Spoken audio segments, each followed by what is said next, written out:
ભારે વરસાદ બાદ બંધ કરાયેલી અંકલેશ્વર એસટી ડેપોની વિવિધ રૂટોની બસ સેવા હવે માર્ગો ખુલ્લા થતા તબક્કાવાર ફરી શરૂ કરવામાં આવી છે। ભરૂચ જિલ્લા સહિત દક્ષિણ ગુજરાતમાં હાલમાં વરસેલા મુશળધાર વરસાદના પગલે ગુજરાત એસટી વિભાગ દ્વારા સલામતીના ભાગરૂપે બસ સંચાલન બંધ કરવાનો આદેશ આપવામાં આવ્યો હતો। જે અનુસંધાને અંકલેશ્વર એસટી વિભાગ દ્વારા સલામતીના ભાગરૂપે અંકલેશ્વરથી સુરત, નવસારી, વાપી, સેલવાસ, આહવા રૂટ બંધ કરવામાં આવ્યો હતો।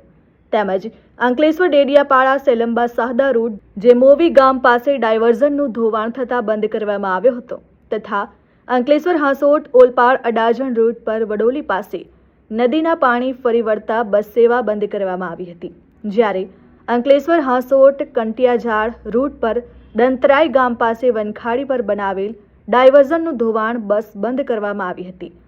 હાલ વરસાદે વિરામ લેતા અને માર્ગો પરથી પાણી ઓસરી જતા માર્ગોનું સમારકામ અને ડાયવર્ઝનનું સમારકામ થતાં અંકલેશ્વર ડેપોમાંથી રોજિંદા મુસાફરો, વિદ્યાર્થીઓ અને અન્ય મુસાફરોને અવગણ ન પડે એ માટે ગતરોજની તબક્કાવાર આ રૂટો પર બસનું સંચાલન પુનઃ શરૂ કરવામાં આવ્યું હોવાનું ડેપો મેનેજર જગદીશ ગાવિતે જણાવ્યું હતું।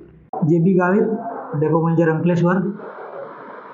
હાલમાં જે ચોમાસાને ધ્યાને લઈને વધુ વરસાદના કારણે ખાસ કરીને 23 અને 24 તારીખમાં ખૂબ જ વરસાદ સમગ્ર ગુજરાતમાં પડી રહેલ હતો, જેમાં ભરૂચ જિલ્લામાં પણ સતત વધી રહેલા વરસાદના કારણે રસ્તાઓ બંધ થઈ જવા પામ્યા, જેના કારણે સલામતીના ધ્યાને લઈને ઉપલી કચેરીના આદેશ મુજબ અમુક રૂટો જે પાણી ભરાઈ ગયા હતા, રસ્તા બ્લોક થઈ ગયા હતા, કંટ્રોલ કરવામાં આવેલ હતા, જેમાં ખાસ કરીને સુરત, વાપી, સેલવાસ અને આહવા, એ જ રીતે ડેડિયાપાડા મોવી અને અંકલેશ્વર હાંસોટ ઓલપાડ અને અંકલેશ્વર હાંસોટ કંટિયાઝાડ જે રૂટો વધુ વરસાદના કારણે કંટ્રોલ કરેલ હતા, જે હાલમાં રાબેતા મુજબ જેવું પાણી ઓસરતા ગયા, રસ્તા રિપેર થતા ગયા, તે રીતે તબક્કાવાર અમે 24 તારીખ પછીથી 25-26 સુધીમાં શરૂ કરી દીધેલ છે।